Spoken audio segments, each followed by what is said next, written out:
Colonel Roy Campbell here. Do not turn the game console off. The mission has not failed, because you are listening to Raw Dogs. You have a mission. Listen up. Enjoy. Roy Campbell, out.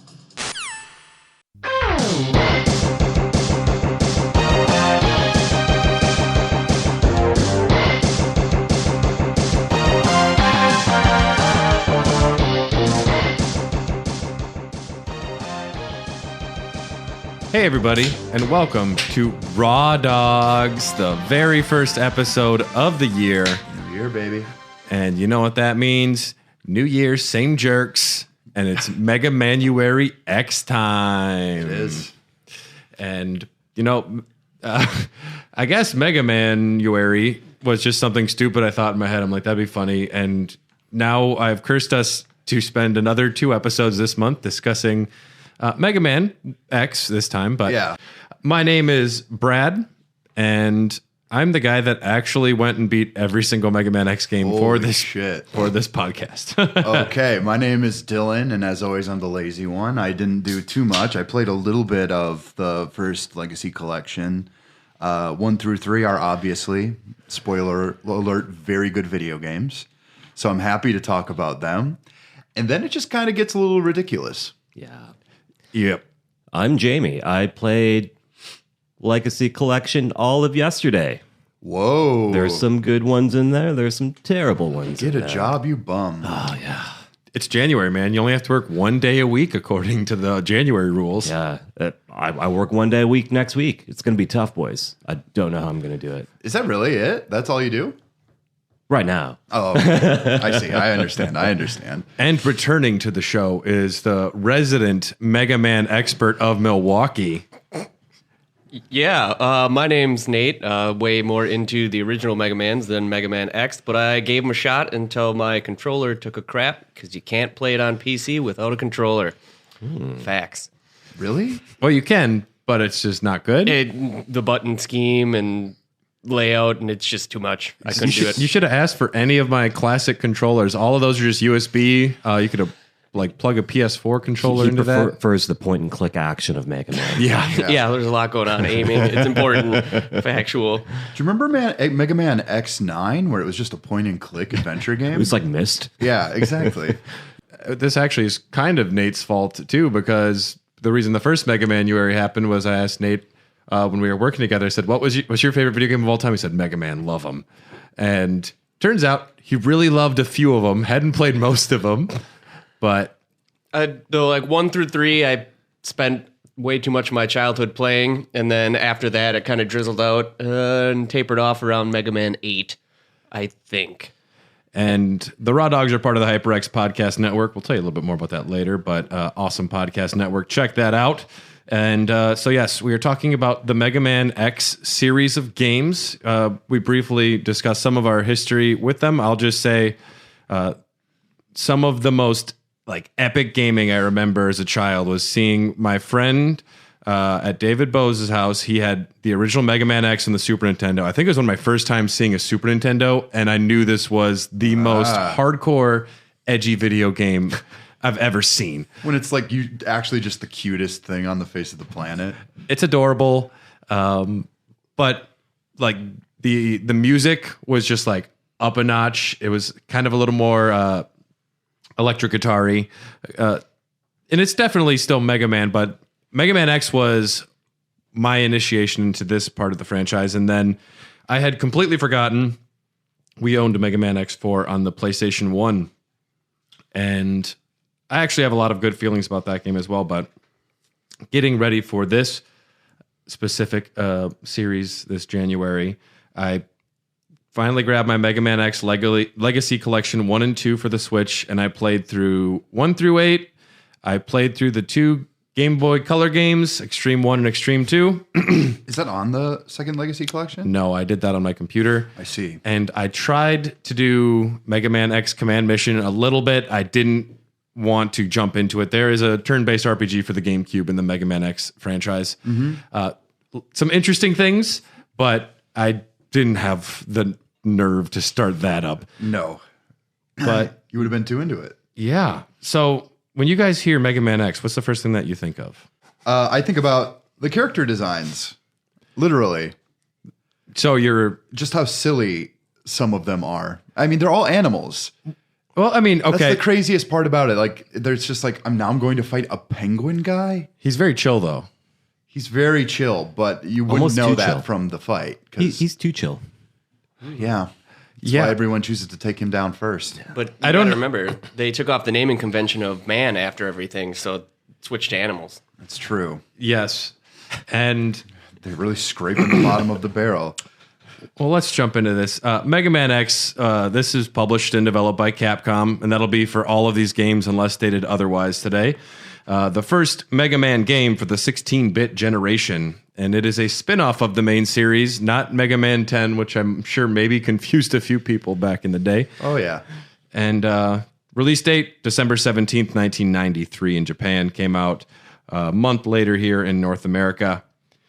Development was Keiji Inafune of the Mega Man legend, someone who was a co-creator and was given control of this series. He was in charge of design, art, and writing. And since RPGs were very popular at the time, they decided to include some of those elements initially and more as the franchise went on, I think possibly to the detriment. And it fueled the idea of armor attachments, but new characters. Mega Man X. Now, this character is very different than what you're used to from the Mega Man series. Totally. I was blown away. Knuckles. Yeah, it's the fact that they're just like, no, it's a new character. Did anyone actually think it was? Well, and why does it need to be a new character? He's a robot boy. He could just have been upgraded. His And maybe- name is X, but why then use Mega Man as the word? Well, famously, Inafune created Zero to be the star of the new series, and everyone's like, well, He's the guy that literally brought a knife to the gunfight. Like, and actually, no knife in the first game, surprisingly. Oh, true. It's not until Surges created it for him in the second game. You guys knew that. Yeah, Of course. Yeah, of course. Yeah. I knew that. But yeah, Zero was originally intended to be the protagonist, and Inafune said when he was going with his design philosophy of hardcore for Zero. So I remember Put him next to Mega Man. Yeah, he looks pretty hardcore. Yeah. it took me too long to realize Zero was not a female character. Well, anything with long hair. That was the whole idea. Long blonde hair, and Zero also has those green boobs, like on One way the of chest descri- plate. It's one way of describing them. yeah. That's what I saw as a kid. Yeah. I'm like, okay, he's wearing a bra, and he's a long blonde haired robot, but he's cool. you can just picture the development meeting for that. He's not edgy enough. Give him boobs. Give him headlights. Give him a ponytail. We'll call him Headlights. Yeah. Yeah, Headlights, man. that's pretty extreme. We have X, who is just Mega Man again, but there is a few, if you want to get technical, some differences about him. He has the capacity to make his own moral decisions. Wow, Mega Man didn't. And no, he was designed to be a certain way, whereas X is designed to be able to make his own choices. And of course, the X stands for infinite potential. Of course. And Gee. yes, and then the new villain, we have Sigma. Well, isn't the new, if I'm correct or whatever, there were robots or cyborgs in the first one, and then the new one is their Reploid. Reploids. Yep, that's the one. That's edgy. They're just robots in the first one. And we're going to talk about the lore of this series in the next episode. But suffice it to say, the Reploids are derivative of X himself. X was found in a capsule after 100 years by Dr. Kane, who tried to replicate him, didn't understand it. That's why the replication is a Reploid. Zero was created by Dr. Wily, who was bad, brought the Maverick virus forward. It's a whole thing. But But was he really bad? Dr. Wily? Come on, let's... Dr. Wily was comically evil, and there was, I don't think, any, like, it's hard to make that argument unless you're doing it tongue-in-cheek, whereas I think Sigma and the Mavericks, you could just say, they're just standing up for Reploid rights. They're trying to do their own thing. I don't know. They did try to have the story be a little bit more mature. They wanted this to be edgy, and they didn't want it to be like a silly little blue boy in pajamas doing awkward side jumps. They wanted this to feel more intense and a little more exciting, I believe. And it is. It's a lot more exciting. Those Mega Man games, for as much as I love them, they are very rudimentary, and it's this whole Japanese philosophy of just kind of giving people the same shit over and over again. It's a philosophy for a lot of game developers nowadays too. Yeah, Assassin's Creed much? Good fucking God. Call of Duty. Yep. The list goes on.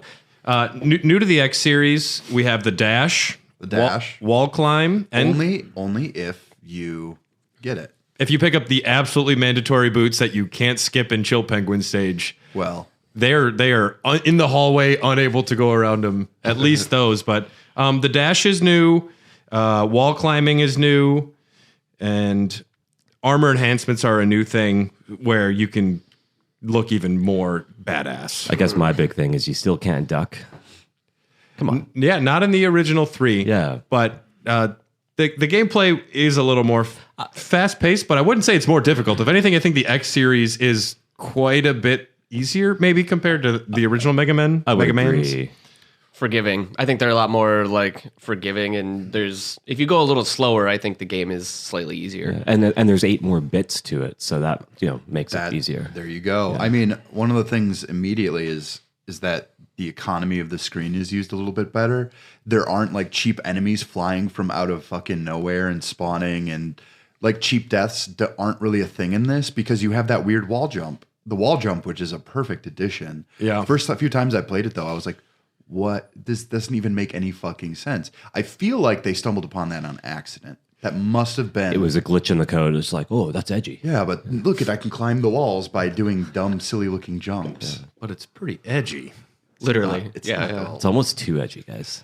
I didn't like it. I don't like the whole wall jumping scenario. It's like you're climbing with extra steps. You're a just you're a along the purist. clip. Yeah, just very, very purist. Put a fucking ladder there. Yeah, exactly. A lot of things stayed the same. It's a standard action platform game. Charge shots are there. You must complete a set of 8 stages and bosses, and it'll turn into a rock, paper, scissors type scenario with bosses' weapons. Generally, sometimes it's more effective than others. And yeah, bosses drop weapons, strengths against others. There will be usually a series of 2 to 4 stages afterwards where you have like the final boss stages. Yeah. Fight them all again. And there's the same bullshit boss that they've hate somehow that, contrived back into the end, because don't make a new boss. Just have it be the same guy who manipulated who you thought was the boss. It's cheaper that way. That's what we do, right? Password system used to save. Mega Man X. Yeah, yikes. I don't know. I think overall Mega There Man should have been an era when that was unnecessary. Yeah. Although the password system allowed you to just go to gamefax.com and grab passwords. That's true. It's a very simple game. Either you did the thing or you didn't do the thing. There aren't a lot of like little bits and pieces in there. I think all they account for is if you defeated the boss and if you got the pickup. That's it. And then also the heart tanks, what do they all got in there? They have first you can collect the upgrades, foot parts, body parts, arm parts, head parts. The head parts are so funny. They're so like varied. And then there are heart tanks and sub tanks as well. Something they did a lot more in these games is exploration and hidden items. Instead of just finding like a sub tank or like that one random E tank you see, this one, they have a lot of. Some of them are genuinely surprising too. Like if you really weren't paying attention or tried to scratch every little corner, you wouldn't find that shit. Yeah. And there's such a variety of, wow, I can see it. I did the puzzle. I knew what item I needed and I figured it out. And some just accidentally bump into a wall and fall through it. Yep. Which there are the bullshit ones, which I don't ever think is great game design. But some of them are genuinely fun. And it is, I remember, collecting the armor parts and my buddy's like, I got all of them. And then you eventually, of course, can unlock the Hadouken, which seemed that's one of those myths you hear about when you're a kid. You need to get the cod piece before you get that, though. Yes, you need all the pieces, including the cod piece. I liked the concept of the armor parts. I didn't like the hidden things because I missed a lot of them, and I'm the guy that does the side quests and wants to get all the stuff, and I'm not very good at it, so I need the benefits. And I found it really hard to find them. I cheated. I looked online for a lot. Once I realized they were there, because I went into it blind, and then once I realized I wasn't getting the stuff I was supposed to get, I was a little disappointed in myself. Are you saying you didn't collect every item, then go to Chill Penguin stage, jump over the hard gap 5 times in a row, and then kill yourself, and then do it again? You didn't do that 5 times to get the Hadouken without being told you had to? I know, right? It was right in front of you the whole time, dude. Is that one of those things when they made the game too? They're like, do we tell them or just wait till somebody stumbles on this in 8 years? Because Well, that's kind of what's brilliant, especially about these older games. People had less video games in general. Like normally they were seen as like kid objects. So like kids get one game usually every like couple months Every or whatever. Christmas. Oh, well, no. I would have died. I would want to play Minority Report Everybody Runs for the next year. But it's like the best game ever, man. Yeah. Yeah, I had the original Mega Mans, and that was like what we did when we weren't swimming at my grandparents' house. It was pretty fantastic. Oh, yeah. I mean, video games are so much more now, and I know it's like kind of rote to say it, but it's like, man, video games, there were like only a few of them really for you. yeah, this of course has a brilliant story, the Mega Man X series. There are times when you have to read and you can't choose not to, which I don't remember that really happening other than when you ran into Wily at the end and you said, Mega Man, sorry, and he ran away. But Mega Man X, the first one, I think is a near perfect game. And the story is mostly a minimum. The moments where Zero jumps in to save you makes Zero just look like the ultimate badass every time. Yep. Truly a Knuckles, the Proto Man of this series. Big fan of how that all is laid out. There's the 8 robot masters. Clearing some stages will cause effects in the other, which I believe this is the first Mega Man game in general to do so. They did make it into the other Mega Man games, the main franchise later, but I believe this was the first one to have it. Which is really cool. It really helps with the world building. Yeah, I love interconnects stuff it. like that. Yeah, it's like with Donkey Kong Tropical Freeze. Like there's a context to like the world around you, and not a lot of games really gave a shit about doing stuff like that. Really pulls you in. It's nice. Very immersive. I forgot I was Brad for a while. And you thought you were X? I thought it was just X. Oh, yeah, you would be X for sure. Yeah. You were like when the teacher at school is like, now does anyone have a nickname? And Brad just goes, oh, I'm no longer Brad. I'm X. Call me X. Call me X. Or Mega Man X. And then someone I don't want anyone to think I'm not a Mega Man, so I need to put that in front too sometimes. And then someone kicked dirt in your eye. It was vile. It was Got him. got him. Yeah, Mega Man X is pretty great. Difficulty wasn't terrible, No. but these games more and more as you move on, there is the initial barrier where you have to choose the first boss, figure out how to break through to get your first item. Usually people go to Chill Penguin because you get the mandatory dash boots. You can't collect any other armor parts without those, which is unfortunate, but eventually you do start getting heart tanks and everything, but like the body parts reduce damage by 50%, which is an obscenely powerful part that you almost definitely need to get. Wildly necessary. Yeah, the head part is super stupid in this. You can break blocks with your head, which is only used in 3 spots. And You just look like a jackass doing it. You're just like, ah, rah, rah, rah, rah. And then but in order to get another part, you have to continuously, you're propelling yourself by hitting the rocks. So that's really not good game design. And then there's like I think for one of them, you have to do like a pixel perfect kind of. Yeah, I fucking hate that shit. I really hate that kind of stuff in video games. It's not, at what point does it stop being rewarding? You know? It's like, yeah, you got it, but. Mega Man X 2 or 3 is when it stops being rewarding. Yes, because you've done it too much. Oh, by the time I hit X6, I was pulling my hair out. Like, it was bad. Well, that's the whole. Your wig's looking really nice. Thank you. That's the issue with Mega Man in general. Like, it's a good game. There's some nostalgia there, but it's the repetition. It just gets to you, right? It's like, realistically, other than minutia being added in, the RPG elements are cool and everything, but realistically, it just still feels like Mega Man X. And Mega Man, they really go in waves, whereas someone made the first Mega Man game for the Nintendo, and then the next 5 are built off that. Subtle changes.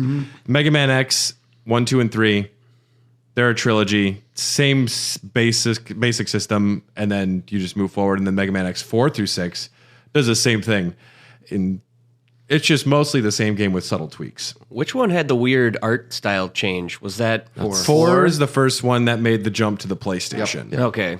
And it Saturn. does, and it looks good to this day. Yeah. I will say that. That's one with the anime cutscene, right?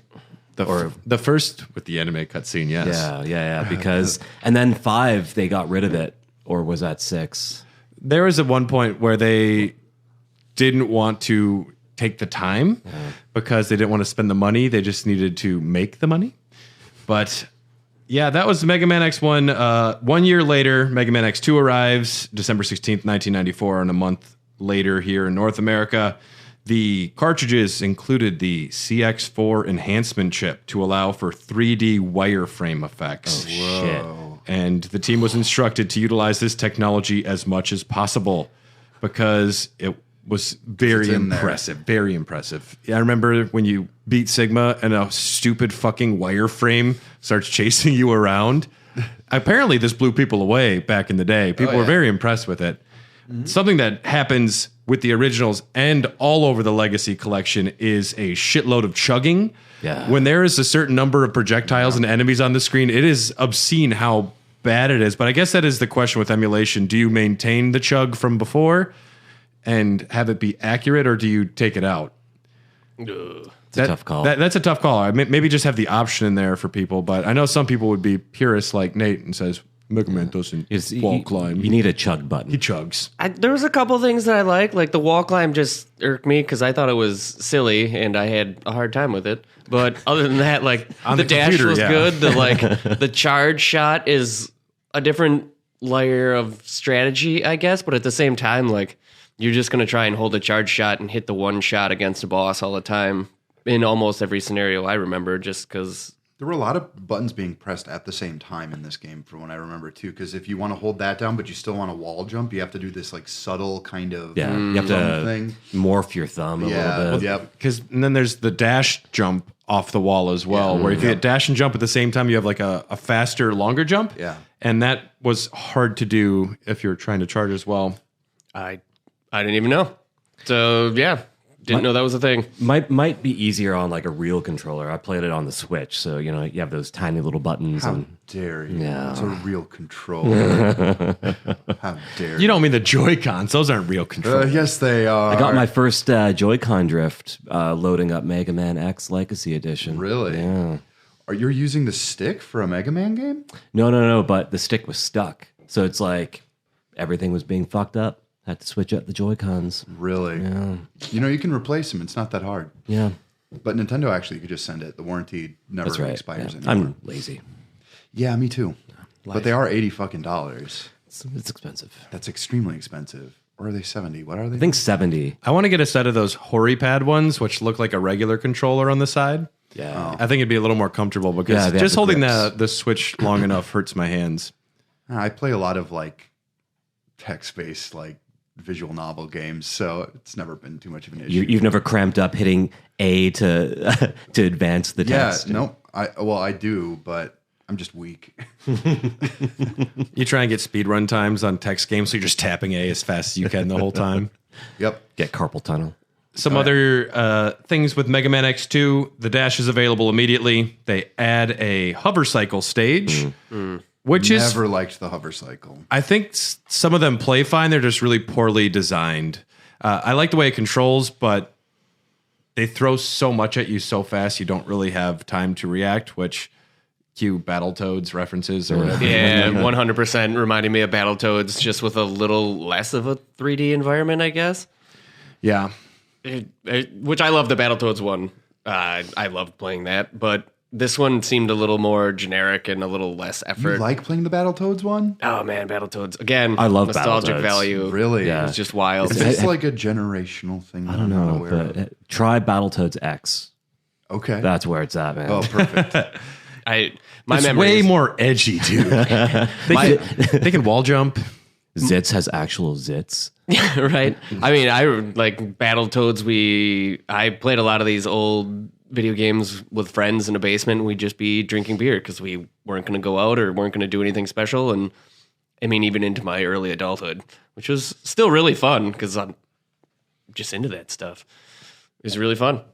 You can also collect pieces of your friend Zero, who was killed in the previous game, by fighting optional bosses that are available in some of the stages. I guess they're not optional, but they kind of come in randomly. But yes, you can collect, like, I'd be like, oh, I beat up Nate and now I got Dylan's torso. It's not morbid at all. No. It is edgy, though. I'd carry it with me. I'd wear it around my neck. Yeah. A necklace with just my full, like, chubby ass body, just fucking gross ass hanging off. I would make a skin mask out of your face and just wear it. Yeah, be perfect. It'd probably power you up a lot. Oh, yeah. People would definitely be afraid of you. Hey, Dylan, Jamie, your face is melting off. Oh, sorry, man. Rearrange. Plenty edgy. Mm-hmm. I pretended to, like, it's like, no, I guess the mouth isn't really quite matched up here, huh? The mouth is up at your nose for no reason. Some of the armor parts had different functions here. The head part had an item tracer that helped you identify hidden passages and items, but incredibly wonky to use. Unless you were in the very specific spot where you needed it, it wouldn't do anything. So you'd have to kind of just do it constantly through a stage if you didn't want to just Google where the fuck things were actually at. That stuff drives me nuts. Like, again, with the completionist and side quests and all this other garbage, you got that thing. Yeah. It's like, I'm not, like, after a while, you just can't keep doing it. And you're not going to because it's not rewarding. You're not getting anything out of it. But you still really desperately want to find the stuff. And good game design should have, you see that there's something above you, like a narrow passageway, or you can see the thing off in the distance and you're like, I have no way to get over those spikes. Right. And then you remember it and you know to come back there. And that's fun design. That is a reason I have to come back to the stage because I clearly don't have whatever I need to get there. Not super dumb shit that there's no way you would know, which is sprinkled throughout this entire series. But that was game design all the way back from the original NES, right? Like, look at the Mario games. You know, there's tons of really weird secrets. But those are kind of different though, where in like Mario 3, you just hold down on that random thing. It's just a way to help skip through to like other worlds after you've already played through some of the game. It doesn't it's not like I won't get this reduced damage by half unless I do some really outrageous shit. It's just a easier way to skip through the game. I don't know. Like in the original Mega Man games, you see the tanks, you see what is out there. I think it's a little more rewarding than when you figure it out rather than, wow, that was archaic and stupid. Well, that's a big thing with video games, especially with me. I don't want to have a reference guide for the thing that should just be giving me the fucking thing. Typical millennial. Just give me the fucking power up. No, not just give me, not like give me the power up, not like give me the power up and don't make me earn it. The biggest problem is that if you're the way of engaging your player is to force them or make them feel like gross about not having completed something and have to go to other things to figure out how your game works. That's not fun. The game is designed around body shaming. Yeah. Yeah. In the original Mega Mans, I liked that it was almost like a temptation. You wanted that energy box or you were on Flying Jet, and it's like, do I go up and out of the way to get it? Like, it's kind of like a trade-off. You had to spend whatever power you had of whatever boss to get there, and it was risky. You could die, things along those lines. Whereas in this, it felt substantially kind of different. There is one of the original NES games where you actually have to use Rush, and the Rush, you could have Rush armor or limited amount of like Rush jets 6 to get across certain spots. Yep. And if you fuck that up, you can't beat the stage. Yeah. And I like that. And I think the Rush armor is definitely showing where they wanted to take some of this stuff because the armor is a cool addition. You feel badass, fully powered up. Oh, yeah. And it makes the game from what would be as hard as an original NES game for like the original series to I'm an overpowered monster now. And Yeah. my moral compass says I hate war, but I will fucking kill you. I did like the Where it's like America or something. weird USA. We hate war. We hate war. back-to-back World War champs. I could see you wearing that shirt both non-ironically and ironically. I would never wear that. Just a picture of an atomic bomb going off in the background. Which is one of Dr. Kane's only weaknesses, actually. An atom bomb? Yeah, mine too. That's my only weakness. Okay, hold on. He's going to look it up for me. Okay. Dr. Kane, known weaknesses, old age, nuclear weapons. Oh boy. Man, we got him pegged. Let's take him down, boys. Yeah. Pretty good against nuclear weapons. We're out of actually. nuclear weapons. Is that Let's like it? wait. Are those his only weaknesses? Because that's impressive. Is it Wait weak- for him to die or nuclear weapons? Oh. Is it his weakness in a way that he's really fond of them? Yeah, so Chocolate's my weakness.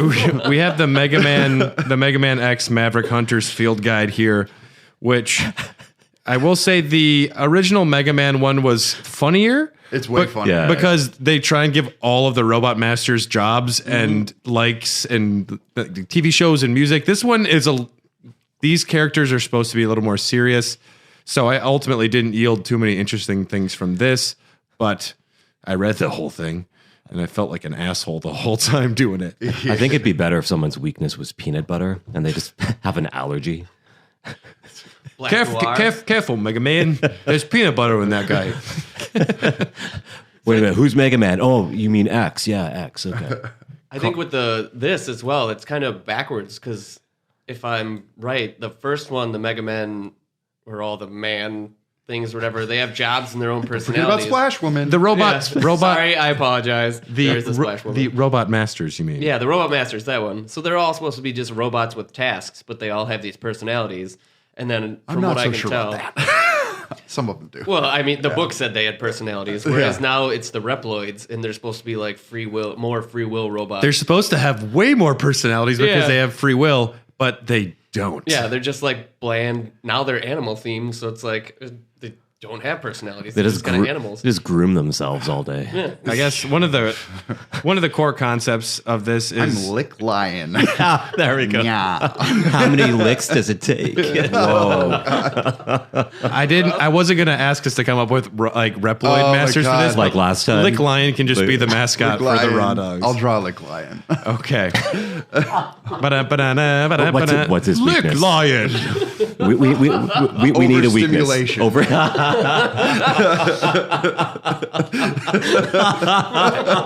and weakness to popsicle parrots technique. Popsicle Parrot. Oh my God, I'm picturing Popsicle Parrot as weakness. Refrigerated. I'm orange flavor. What's at the center? And Mega Man X2, instead of the Hadouken, you acquired the Shoryuken. Oh yeah. Which, again, you needed full health to use, instant kill on everyone, but Yeah. it was the most awkward upward attack, so it was not make useful total sense. most often. I managed to use it on Sigma once, and some of the upgrades did different things. Doesn't matter too much. The wireframe Sigma I wrote, when you fight him, the game slows down to like 2 frames a second. Just, it's so powerful. The Dude, it's a wireframes. vector. But back then, 2 frames a second, that was like 120 FPS now, right? That was like hardcore. yeah. Yeah, it was very impressive. Yeah. yeah. I don't care if I couldn't play the game. I just wanted to look at those wires. Yeah, sometimes that's how I feel. Okay, I'm gonna read the boss, the Reploid boss's names, and if you have any thoughts you want to mention. Oh yeah, and if you really need to look at how one looks, because they're pretty buck wild, especially like the illustrations, the official ones. I've got a few favorites. Don't worry. All right, Overdrive Ostrich, Love them. Wire Sponge, Wires? I don't. He's like here. I'll show He's you. the grandfather of SpongeBob. Wheelgator. Wheelgator's okay. Yeah, not too exciting. Wire Sponge just looks like a weird cucumber. I don't actually know. Okay, I don't know what it's. I don't. It's plant based on that one. It's a sponge. I mean, I know. I don't know what a sponge is though. It's the underwater sea But this turd. isn't an underwater character. He's a forest guy. Like SpongeBob. Yeah, in the forest. We have Forest Bob. we have Bubble Crab, Flame Stag. Flame Stag. I actually played against that one. Crab. Flame Stag's eye. Flame Steak sounds like a metal band. Where Yeah. are his horns the fire? Yeah. We have Morph Moth, which I don't like the name, but I think the design's okay. Might have been a butterfly. They should have thought butterfly. Magna Centipede That one's pretty sick. and Crystal Snail. Crystal snail. Some of these bosses had unique things too, where you use their strength against them. Like you can knock the snail's shell off, and he becomes laughably easy afterwards. Yeah. Which I do like that some bosses actually can be permanently affected after you attack them with the right thing. What would? Spark Mandrill sounds like a porn star name. Yeah. Oh shit! Yeah. He was a cool one. Yeah, he was one of the earliest bosses in the first game. I think after Chill Penguin, you fight him. Yeah, he was super easy though. Yeah. Didn't he just like jump up on the wall and jump off and run at you and just kind of did that back and forth? I mean, are you saying does the Mega Man X series have the same problem as the original? Is you have one square room and the boss can only do so much in there to attack you? Now hold on. No, sometimes is what there's I'm a saying. raised platform in the center, so you can cheese it by hiding in the corners. But most of them, no. Some of these boss stages, like Wheelgater, does have like the like a sea of goop at the bottom. I think it's supposed to be oil. Yeah. But most of the stages are still just going to be a square room. Some of them get a little more creative, but What about the ostrich? I can't remember his name. that one was kind of unique. That one was unique. That's what I think I liked about it. Some of the stage designs are really cool too. I know with Wheelgater, you're on a giant airship, and like the background changes from day to night as you go through it. And you're destroying it as you move along. I always like stuff like that. Very cool. And some of the stages are great. Yeah, I think X 1 through 3 are universally pretty appreciated. Although you can see as this series goes on, they add more dialogue, more mandatory bullshit. Yes. Yeah. And eventually even extremely unskippable repeat stuff when you die. But Mega Man X3 was released in the Super Nintendo December 1st, 1995. Again, 1 year later. Came to North America a month after that. And then eventually came to the PlayStation and Saturn in 4 months after that because they realized that they wanted it on modern systems as well. Extremely limited SNES copies were made. It was a very limited run. They retailed back in the day $73.95. That is crazy. That's insane, right? That's like modern day prices right now. Yeah, that is you get a season pass for that much with your game almost. Yeah. And But that CX chip upgrade is really, really expensive and it's edgy. So the wires, dude. yeah. Can you imagine? I need this new Super Nintendo game, Mom. But that's for the Super Nintendo, and the PlayStation's been out. I know. It's $74. It runs better. My mom would literally walk up to me, slap me, and go, "Oh, fuck yourself! I'm not paying that much." And jokes on all of them because now the game's worth like $200 at Yeah, that's true. used game markets. My body's got, or my body. My body. My body is sore from playing me. My buddy's got a Mega Man X2 in the original box and everything. Sealed up. Yep. Holy Sitting in his shit. basement, I'm pretty sure. He should Well, get that in he did. a protective case. Don't get it graded because that's bullshit, but get it in something protective. Yeah. Yeah, like a Ziploc at least. It's if his dad didn't throw it out because That there was an exodus at one point. that is one of the situations where you call your parents immediately and be like, "Hey, there's something of decent value Yeah. that will only appreciate probably." Yeah. I bought a statue of Lick Lion and it's worth like double now. Do not throw that out. I'm gonna lick you. I've been looking through my tongue is all swollen. He comes. Ooh, yeah, the popsicle makes his tongue swell out. So Yes. He still comes with the original slurping action. he charges you and his tongue gets stuck on the wall. Oh, that's cold. Oh, man. Not again. Oh. I'm gonna lick you. It sounds like one of the. It's just like a tickle me Elmo with a lion head. We're almost. Oh God, extra creepy. We're almost to X4. Yes, so the development for X3, much of the game's design was subcontracted to Minakuchi Engineering, who had worked on the Mega Man Game Boy games. You can kind of tell, too. The environments in that game, though I prefer the action and feel of it, they're a little bland.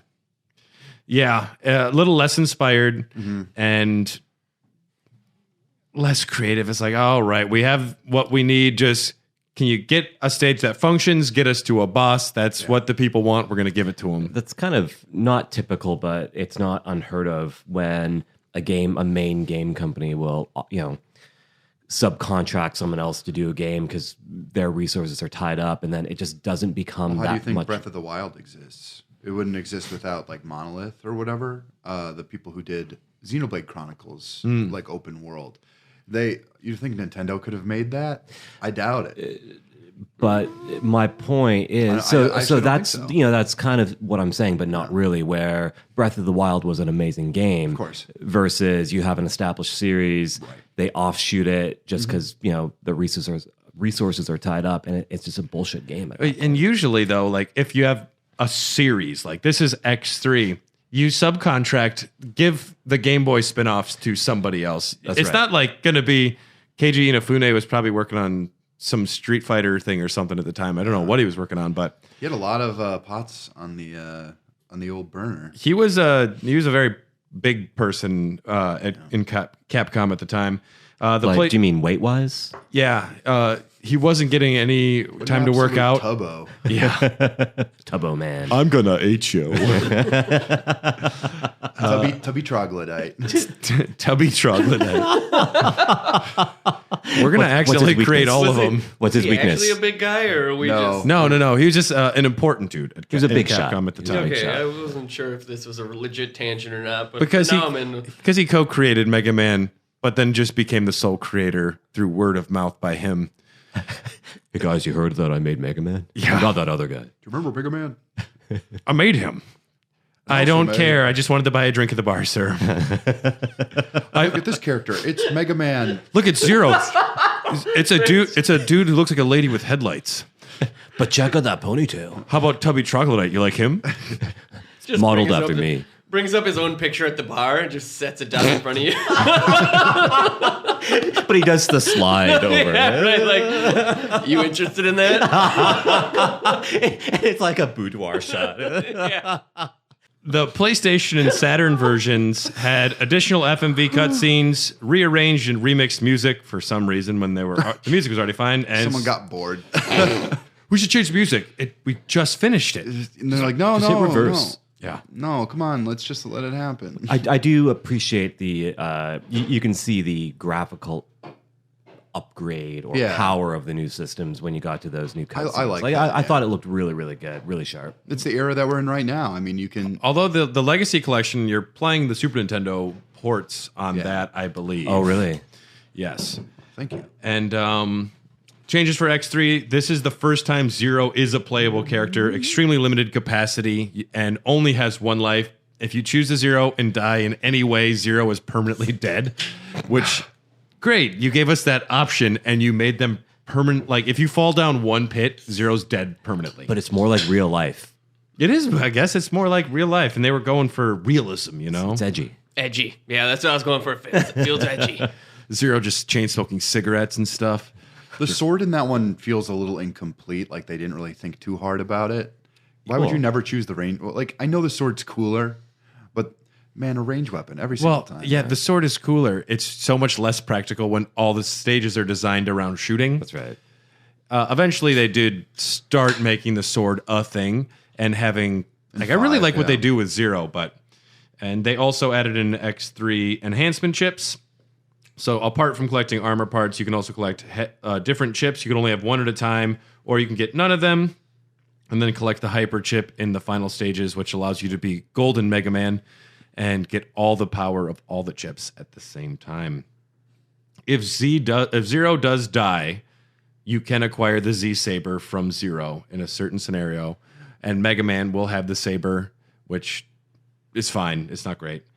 And there are multiple endings. Something that every Mega Man game needs is multiple endings. Because you're in it for the story. Because I just want to. I remember just waiting to figure out what happened with Sigma at the end of 2, because it was like, whoa, look at those wires, and Virus Sigma or whatever. so many Sigmas, so many viruses. This dude's like a walking STD clinic or something. That's why he's called Smegma. Yeah. Can I just say, first of all, that Sigma is the dumbest looking, unintimidating villain. Like, at least with Dr. Wily, you're like, man, this guy's got some shit up his sleeves. With Sigma, he's just like, oh, I'm big and buff. Don't you care about the plight of the Reploid Mega Man? I mean, X. I don't know who you are anymore. Well, Have you met Lick Lion? I'm gonna lick you. They spend a lot of time together. I'm definitely doing an impression of a Mega Man 8 character. I like Doritos because I like to lick the dust off. The best part is licking your fingers. Cool Ranch. I'm not chubby.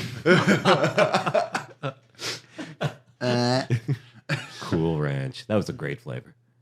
It still is. And I they just haven't had it in years. Oh, okay. the ride armor was something featured before, but in Mega Man X3, you could also collect ride armor modules. So there were certain spots where if you unlocked the original ride armor, which you have to find first, and then you could also collect little F like item or an H or a kangaroo. So it could be the frog armor, the hawk armor, or the kangaroo armor, and all of them only used for maybe one scenario at most, and none of them were that fun. It's like the frog suit in Mario 3. It Oh, is. nice. I got the frog suit for that one water level. Or that one time you could turn into the stone The guy. Tanuki suit. Yeah, all those weird things, but they're there. And Mega Man X3 was the farewell to the Super Nintendo for the franchise. We are going to take a quick break to hear from some of the other amazing shows from the HyperX Podcast Network.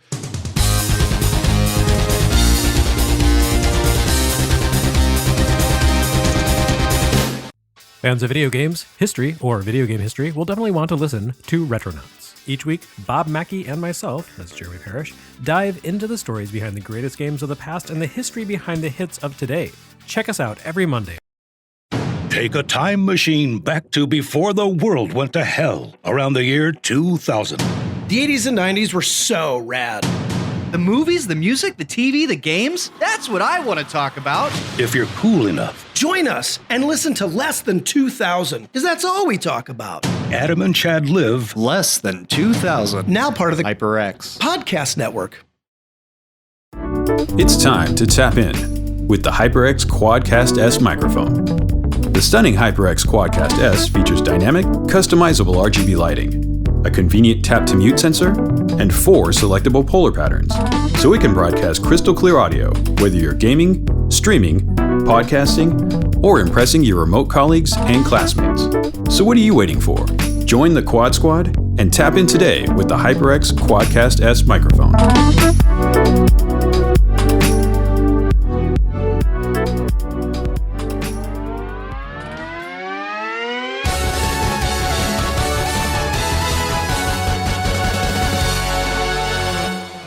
He's like a Funyun. I didn't even look at his name. I was like, he does look like an onion. Yeah, he is Tornado Tunyon. He just makes you cry. It's funny. There's a hyena one, but he's called Flame Hyenard. I'm like, why couldn't you just say Flame Hyena? You haven't used. What's with the Tunyon? What's a Tunyon? Also, it's not an animal. They're really breaking theme. They are. Well, But he's a very layered character, though. Wait till you hear about X5. Who's Vile? Vile is You encounter him, right? he's kind of like a sub mini boss, like side boss in X1, X4. I think it's X4, X5, and then X8. And he's not interesting. No. He is the most bland, boring purple stormtrooper who just shows up and then you kill him and that's it. His machine gun mounted on his shoulder is pretty rad, though. I think we can all agree sweet. about that. That's pretty sweet. Yeah. And It's a power move. We'll actually talk a little bit more about him in a bit, but Mega Man X4, this is us coming, and we're back, everyone, hello. This came to the Sega Saturn and the PlayStation August 1st, 1997. So this is 20 months later, year and 8 months after the X3, and then it came 1 month later to the North America. For the development, they wanted to give the Repliforce some moral leeway. Instead of being so blatantly evil, they wanted them to maybe be, I don't know, fucking morally ambiguous, I guess. initially going to be Saturn exclusive, but since the Saturn was not doing well, it was delayed and made multi-platform. Sony, this is interesting. Exclusive. That's interesting, though, too. Oh, this is interesting. Sony originally denied Capcom permission. They're like, nope, we do not want this 2D game, which is very offensive to our Sony PlayStation, which is a 3D monster powerhouse. We don't want your 2D garbage ruining our system. I spit in your general direction, Capcom. Yeah. How dare you? Meanwhile, Symphony of the Night is one of the best playing games ever created. And reviews are saying, you should skip this. It's 2D. Yeah. At the time, it's like, oh, you don't need cartoons. Those are for babies. Wind Waker? No. It's the best playing, one of the best playing Zelda games. Just don't play it because of the way it looks. Don't do it. And I didn't. You fool. Yeah. And Mega Man X4, big change. You're playable as 0 or X for the entirety of the game, but you have to choose at the beginning. Fully voiced cutscenes. I'm going to just pull it up for you real quick. Zero's voice doesn't What are fit. we fighting for? It doesn't fit his character design at all. Zero, Hang in there, Iris. please, stay away from Repliforce. Let's live together in a world where only Reploids exist. Iris, there's no world just for Reploid. It's only a fantasy. Yes, I'm not reading I this. know, but I wanted to believe it. I wanted to live in a world where only Reploids exist with you. Iris!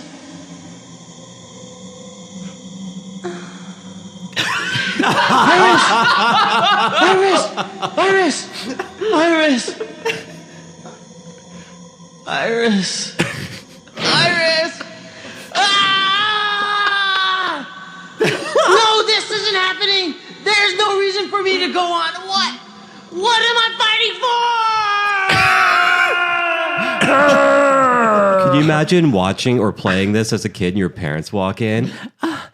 What are you doing? Nothing. It's Mega Man. I just want to hear him say, what are we fighting for one more time, because it's so dang good. What? What am I fighting for?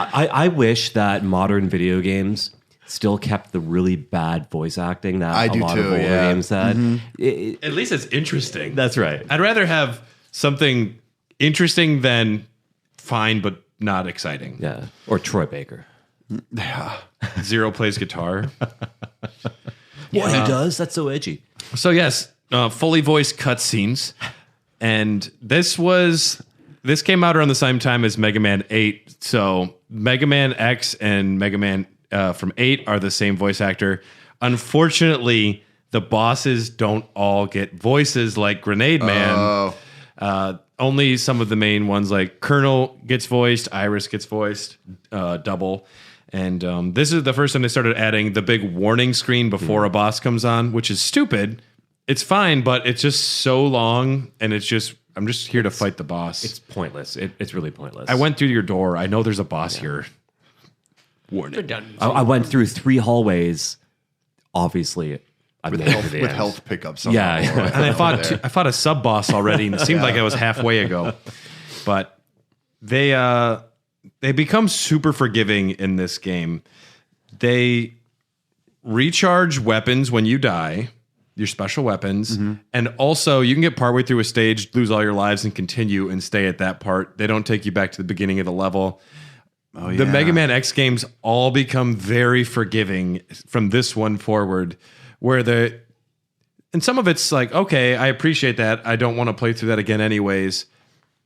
But then there's also the problem of you can collect more lives or get things that you start with more lives, which become absolutely pointless and actually more of a hassle, because sometimes you want to die out of a stage and you can't, and you just have to kill yourself multiple times. Do you just let people keep going and lose the live system if you can just keep replaying from a certain spot and just choose to opt out? I don't know. But there were multiple points, mostly more so in 5 and 6, but where if you just let me continue anyways, what's the point of having a life system? Yeah. Well, and to the point now where video games don't really have a life system anymore, that's starting to get phased out. I think this is just there's like an obligation at this point for people to put that kind of reward system or like demerit system in, like the new Mario games, like the non-side scrolly ones. They don't really have a life system. Mario Odyssey doesn't have a life system. Yeah. Just keep playing. Keep having fun. Yeah. We don't want there to be any sort of punishment for your fun right now. And they don't want to kill Mario. That's just morbid. I mean, he dies. Yeah. But he comes back to life. And it makes you feel good. Yeah. Zombie Mario. Oh, boy. This game featured cheat codes for the very first time where you can enter things to unlock certain armors or infinite lives or some bullshit. I don't even know all of them. I love that type of shit. So in X4, the arm parts, you could get 2 different ones. You could do the stock charge, which would charge 4 like mini full shots, or the plasma charge, which is the most OP badass thing, where it leaves like the sticky thing that continually damages after it hits somebody. I love that. Unlockable through codes, you can get the ultimate armor, which is a plasma shot upgrade, Nova Strike, Giga Attack, as well as advanced defense and hovering in the air. These are all words. Black Zero armor as well. Overall, though, X4 I think is a really great game. It is good. I mean, it's a graphical overhaul. Everything is kind of rebuilt from the ground up, and it looks great. And most of the level design I'm a big fan of. And I didn't remember until I started playing this again, and I was blown away. I'm like, oh, I know all of these bad guys, and I can't believe I forgot what am I fighting for, because I actually played that as a kid. Iris! What am I fighting for? I wanted to live in the world with the Reploids and you, Zero. It's a very anime of its time, like style of bullshit. And I mean, there are anime cutscenes, and they definitely have an anime story here. Mm-hmm. Yes, absolutely. I think that was the trend of the time. They're even trying to do some things that seemed like would be cutting edge or like new era video game stuff, but they just executed poorly, I think. I liked how it looked, but overall the game tried for a lot of stuff and missed in my eyes. Yeah. And the next one that comes out, Mega Man Xtreme for the Game Boy Color.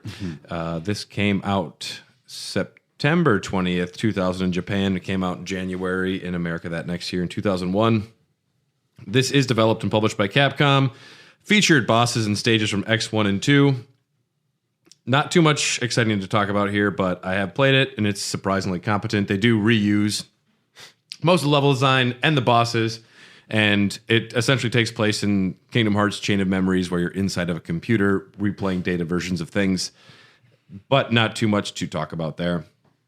Mega Man X5 then came out for the Sony PlayStation, November 30th, 2000. This was surprisingly a 3-year break between this and X4, which is extremely uncharacteristic of people that want to make easy money.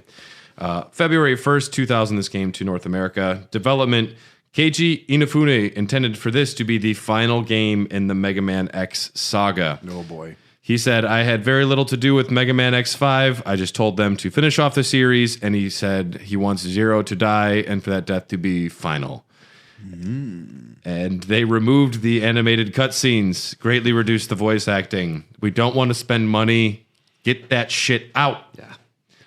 And they did. It's really weird not having animated cutscenes. They just have like a character picture and a shitload of dialogue, but whatever. I prefer that maybe sometimes even to this day. But it's inconsistent to all of a sudden, jump the gun and have pre-rendered cutscenes to going back to, just get it out the door. I'm sure it bummed a lot of people out because this is also the era where any kind of trinket of like game design. So like anything that had like a cutscene in it and it was animated, you were like, what the fuck is going on, man? Like there's a cartoon in my video game. And that's the thing, right? Like, can you imagine going out to buy X5 or your parents buy it for you? And it's like, what the fuck is this? There's no cutscene now. It's just this is not worth the money. Yeah.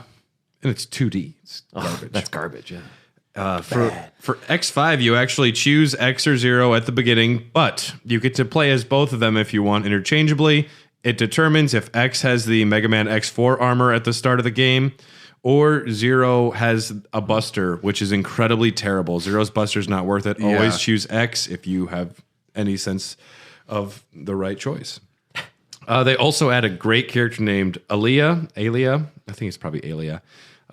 Every 5 seconds, she'll tell you how to play the game. Yep. Which is not annoying at all. No, you jump over a gap and she says, this is another gap, Mega Man. You'll probably want to jump over this gap as well.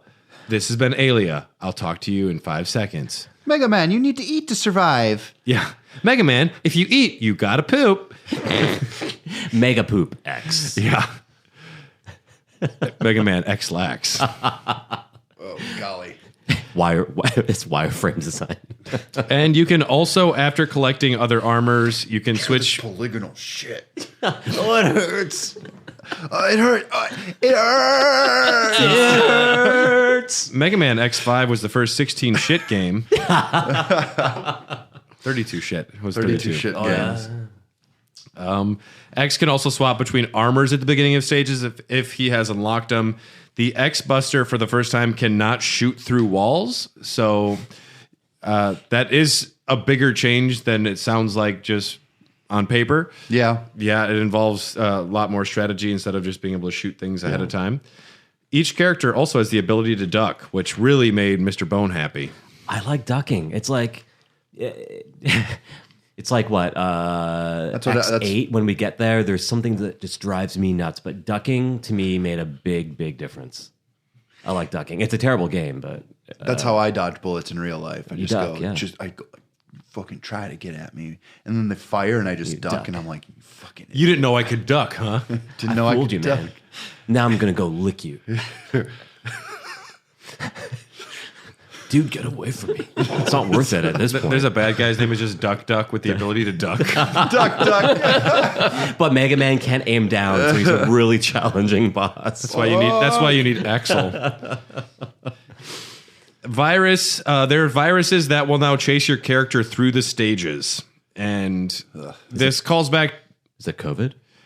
This does tie into a story where if you're playing as X, you will be damaged and hindered by the virus. If you're playing as Zero, it actually strengthens you because the virus is derivative off of Zero after he emerged from the capsule, and then Sigma got it and it turns into a thing.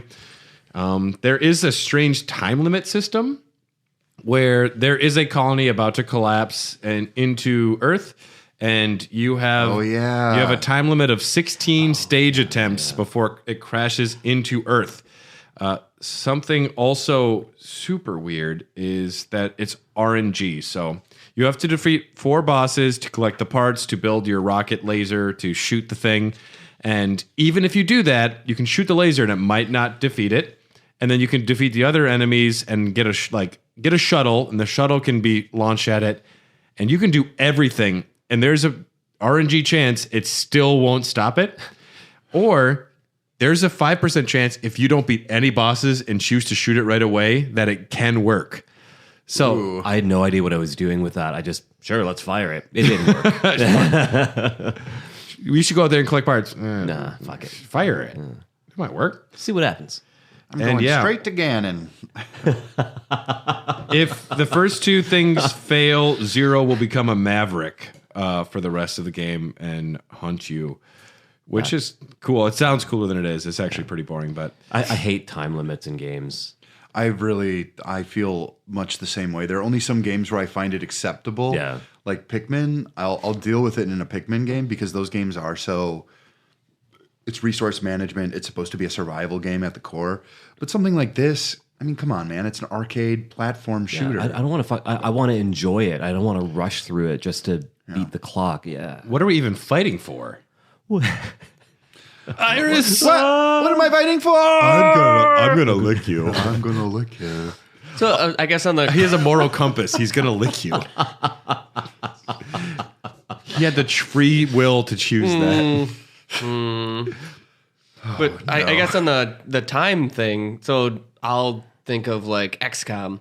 So XCOM, you can go... I love XCOM. Yeah, great game. But I've played it so many times where I don't move fast enough or I don't do stuff. So that's almost like a time frame or a limiting thing, but it's built into the game where if you're not so advanced, you just can't win. And you're in like an endless cycle of just slowly losing. Mm-hmm. I kind of like that idea, which is kind of a time thing. I think some games can make it work. Other games just kind of...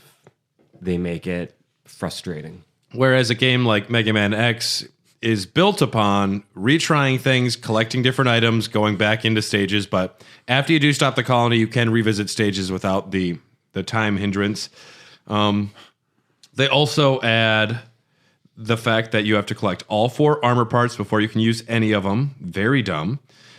They add ropes, which you can grab onto ropes, and then you'll slide along the rope or go up and down the rope. It looks like you're Yeah. I don't even need to explain to you what I was doing there. What do you mean? Yeah. Explain it to me. So you hold on the rope with one hand. You can either go up or down with your hand, and it takes you higher, Can you explain it in the voice of Lick Lion? I'm going to grab you and go up and down, and then I'm going to lick you. I'm going to beat you. And then, choosing continue and losing all lives takes you right back to your checkpoint made me very frustrated. This is the first time they also added... My weapon is sensuality. They added Reploids that kind of like you collect, where there are scattered good Reploids through the stages that just sit there and wait for you to save them. And they can be killed, but in X5, they give you health or lives, which is fine. I'm fine with that. But they can die and you can miss them. Whatever. This doesn't offend me yet. Not until 7. And if this game wasn't confusing enough with the time limit and that, there's also a leveling system for bosses. There are 3 factors. The less hours left, the higher their level will be. There'll be a little number at the bottom, 1 through 99. The more Mavericks defeated, the higher the level they get. And if you rank higher than A, the next time they're higher, their level will be higher. So I hate stuff like this. It's so confusing. They don't explain it, and there's no reason for it. And Aaliyah should be able to tell you. She's been telling us everything, and she doesn't explain this one thing, and you're just waiting like, hello, is this working? It's like they purposely tried to piss off the fan base with this game. This is a boss, Mega Man. Please press A. Yeah. And after defeating one main boss, after defeating bosses, you're also given the options of life up or energy up. This game confused the shit out of me. And if you're level 8, or if they are level 8 or higher, you get additional parts. So stupid. But different endings. I put bad stage design. Not the worst, but bad stage design. There are 2 different upgrade armors. You can get the Falcon armor, which allows you to fly around and be invincible while flying around. And the Gaia armor, which is no special weapons, but you're invincible to spikes, and you're essentially like a big, slow Mega Man tank, which I think these are kind of cool. I wish the Falcon armor wasn't so invincible, but it's a interesting addition, and you get to choose which armor taking into a stage. At least they tried to do something a little bit different, albeit not great, but at least they were trying to break the mold of Mega Man. And they have armors. Different armors is fun. Yeah. I think that's all right. Yeah. The bosses for X5 were localized by Allison Court, the voice of Claire Redfield. Her husband loved Guns N' Roses. So she named all of the bosses after members of the American hard rock band Guns N' Roses. Mm-hmm. One of the worst decisions in gaming history. So, as an example, what we know as Tidal Whale was originally called Duff McWhalen. Yep. What we know as Spike Rose Red was Axel the Red. That's not a bad one. That's not bad. But it ain't great. It ain't great. Shining Firefly was Izzy Glow. I don't know. They're just... It's odd. But whatever. This game wasn't great, and I thought it was the worst one yet, and then I played X6. We're going to skip over Xtreme 2. Another Game Boy Color game came out. You can play as Zero and this one interchangeably. It's pretty straightforward, though. Another kind of reusing bosses and stuff. I think most of the Game Boy... Well, I shouldn't say most, but some of the newer Game Boy games were just kind of cheap offshoots, like you said before. Reuse assets, dumb it down so it can run on the shitty processor and make money. It's a cash grab. They play fine. They're actually pretty good, but nothing special to talk about. Mega Man X6 is the worst video game I might have ever played. No the most poorly designed video game. I have never touched it. So Brad, you are point on this one, definitely. All right. Well, this came out for the Sony PlayStation November 29th, 2001, 1 year later, and 5 days later here in North America. Development, Keiji Inafune not involved. Extremely rushed development. He was upset they were doing this. There is an opening song and a credit song with the lyrics done by the voice actor for X, only in Japan. Wow. Okay. Very exciting. Super duper exciting. That is Changes. exciting. This is a change instead of a lazy thing. Full voice acting, but they didn't do American localization. It's only Japanese, and they left the Japanese voice acting in. X has a Z-Saber. You start with a Falcon armor, but no flying. Zero can be unlocked after defeating the Zero Nightmare. Every level has hidden portals to special areas with extra bosses. With these different special bosses, you might accidentally go in a portal. You might have to fight a boss you're not ready for. You will not be able to leave. And you have to do the other parts of that stage again because it takes you out of the level when you don't want to replay anything from Blaze Heatnix again. The Nightmare is a new thing they add to this. So there are these little DNA helix monsters that suck. They're in every stage, and they don't attack you. They just kind of like hover over to you, and they move in a way that's hard to avoid, and they kind of just stick to you. They're not fun to shoot. They're not fun to run away from. They're not fun in any way. And then they also have Reploids scattered through every stage in weird spots that hold parts that you might need. Not like to continue the game, but such as minimize damage, upgrade Buster, limited parts, and if these nightmare creatures get to the Reploids before you do, they permanently get killed. You can never get them again. You can't replay the stage. Jesus. Permanently missable Reploids. And so you'll play through a stage the first time, and there are times you just won't have a chance to get to them at all, and they're permanently dead. Where's Aaliyah to tell you about this? She's there. She's just like, that's a bad nightmare. Hey, Mega Man? I mean, X, you there? Yeah. X? I got nothing to say. And certain stages will have nightmare effects, which the stages, they're already unplayable. And then certain times there'll be a nightmare effect, which just adds magma boulders flying the whole time, or acid rain, which just permanently damages you. When the stage was unplayable, there will be like a limited visibility, which will just give you like tiny slivers of light, and you have to try and do platforming across stupid bullshit. This is all bad.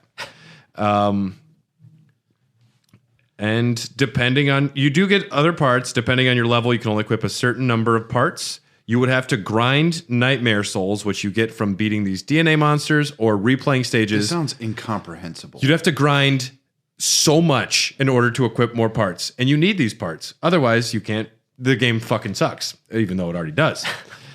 But extra shitty. Add grinding. Okay. I put down some thoughts on a lot of stages. Commander Yamarks. The camera locks above pits of unseeable spikes until you start dropping. This happens a lot, and you can't see where you're landing until it's too late and you hit spikes. Ground Scaravich has completely randomized sections. You'll have to replay through areas if you want to find Reploids and parts. You can't ever determine there's a lot of these sections. That pissed me off. Infinity Maginian is a visual diarrhea boss where they just put 50 things on stage and you don't know what you're attacking ever. The level stinks. It smells terrible. Okay. And this Blaze Heatnix is the first one where I really became frustrated. So this has 5 mini bosses that are all the same design. It's a circle. It's not animated. It just, a circle unanimated moves back and forth. You have to shoot it an obscene amount of times. It's hard to dodge. And it's not animated or interesting. They just have you fight it 5 times in different like spots of the level. So they really utilize the hardware of the PS1. It's, you know how they like, we're going to use wireframes and we're pushing the technology. They're like, we're not animating anything. We ran out of money. All we can afford is a dot. It's make it move around. The clarity, it's here. I'm going to pull it up. You guys just need to see how bad this is. It sounds like over the last few Mega Man X games, they just kind of lost focus and weren't able to develop the ideas that they really wanted to put out. They said, fuck it, let's just put it out. You have to fight that boss 5 times in one stage. And that's not the boss of the stage. And then Blaze, the halfway point. 5 times. And then Blaze Heatnix is surprisingly very easy. Do you get a warning before you get to him? Yeah, it says warning. He's like, careful for this guy, and then you just beat him. Mega Man, this is a boss. Blizzard Wolfang, random ice falling with tons of instant kills. Rainy Turtleoid, not bad. Not bad, Rainy Turtleoid. Good job. What? Rainy Turtleoid? Yeah, he's a cool looking boss too. He's actually cool. I liked Rainy Turtleoid. He's got his back turned to you. That's cool. Oh, that's edgy. Yeah. You have no idea how edgy he is. We'll talk about that in the lore episode. Wow. Metal Shark Player, besides having the coolest name of Metal Shark Player, is the worst stage. Instant crushing compactor, extreme bullshit, and it's just essentially instant kills a billion times. And then the castle stages. It's impossible to beat the first stage without having collected items. If you don't go out of your way to collect optional items, you will not be able to beat this stage.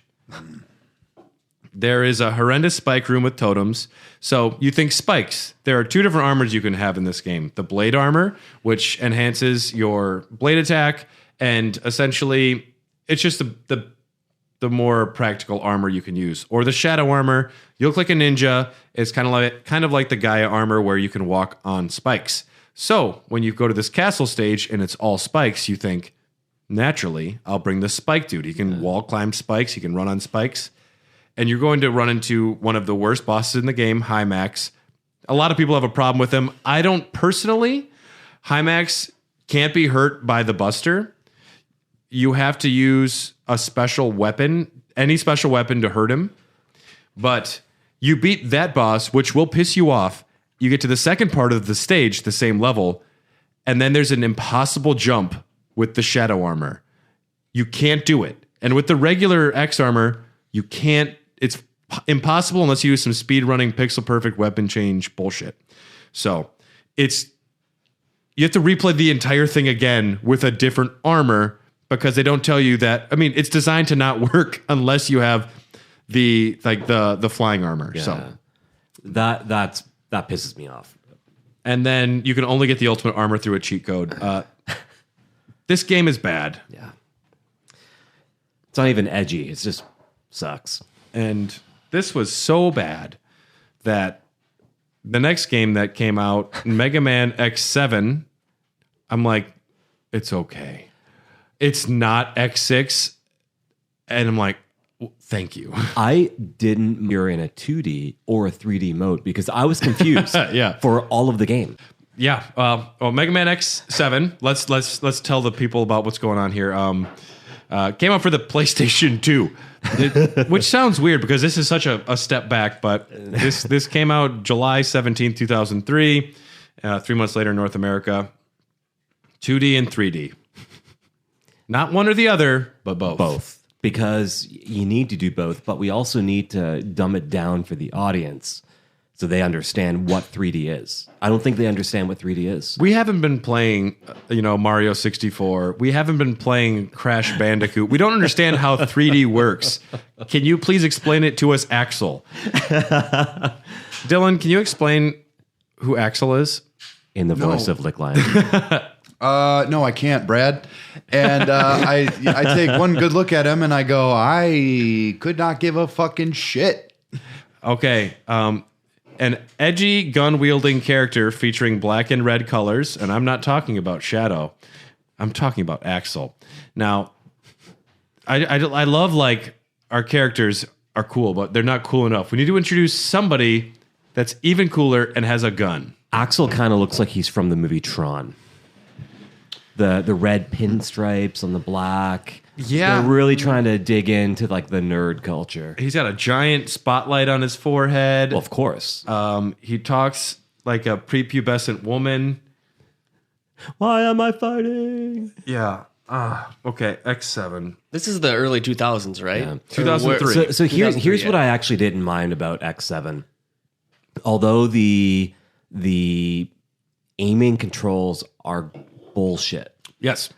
It's like you hit your trigger button or whatever controller you're using, and you can't necessarily pick what you want to aim for. It's more of you scroll around for it. Yeah, and that doesn't work good either. Like there's this one level you need to open a door, and there's these 4 balls, and you have to choose the right one to shoot. Choose the right one to shoot, but you can't just choose it. No. You got to like click through it, and it goes back to blue after a few seconds. So this one fucking door took me 5 minutes this morning to open, and it's pissed me off. It's like it's like Simon 1, 2, 3, or 4. And you just have to like hit 2.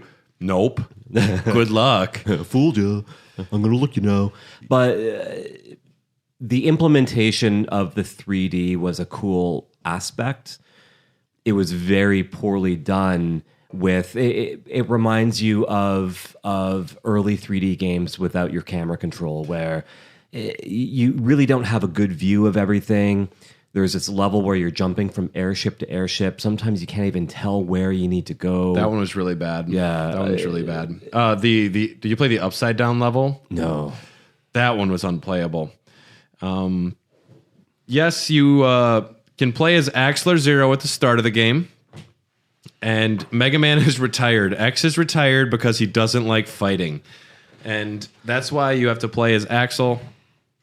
Axel locks onto enemies kind of automatically. Yeah. It takes an obscene number of shots to take anything down when you start.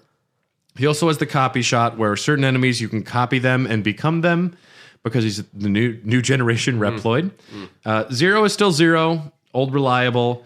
And they do a pretty cheap thing where they start you off on that same highway from X1 to try and do you remember the B enemy? It's pretty cool. Again, this is another game of its time.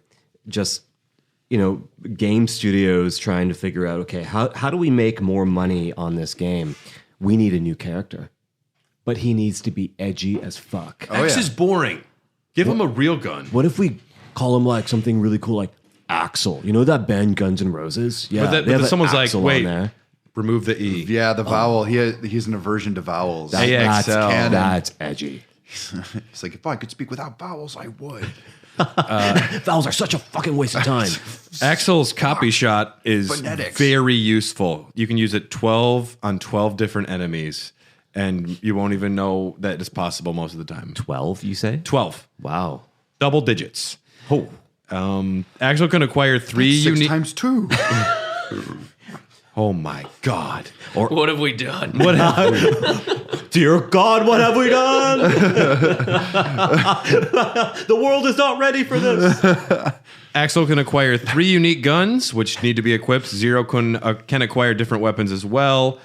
Animated full motion video and English voice acting return. Zero can return projectiles with the saber. I like that. The lock-on was very poorly implemented. Yeah. They do return with missable Reploids and all of their parts, which you weren't ready that very first time you saw that or you got hit. Sorry, that thing's permanently missable now. But all the Reploids have ridiculous names. Like, I just saved Barry. There's Tim. Oh, Evan. I totally just got Evan, bro. And then there's It's true. Yokomoto. It says Evan. Yeah. And then randomly there's a Japanese name in there. And then it goes back to fucking Bob and Tim and I put Ryan. down names such as Chuck, Paul, Gary, Carlos, and Tracy. Carlos. Power ranking of names. Yeah. They just went through alphabetical, a list of popular baby names or something. Oddly enough, the first X game to not feature ladders or boss shutters. You do unlock X after saving 64 different Reploids or defeating the 8 main bosses. I put truly horrible hover cycle stage and upside down cyberfield stage. Sigma's the bad guy. I can appreciate they wanted to do a 3D game.